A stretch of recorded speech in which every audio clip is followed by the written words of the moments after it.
Okay, so we got those bolts out of the way. Make sure to save your gasket. Don't lose it. So the next thing we want to do is take this bolt, this bolt,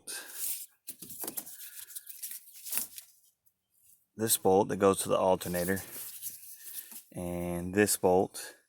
And then there's also one on the back side.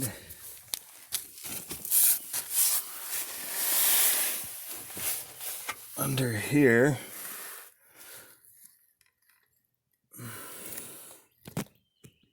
Can you see it? Right there. And you can get to it from underneath a lot easier.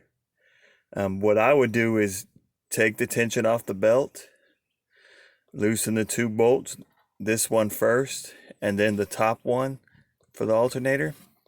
And then take this bolt out first because it's going to be the hardest.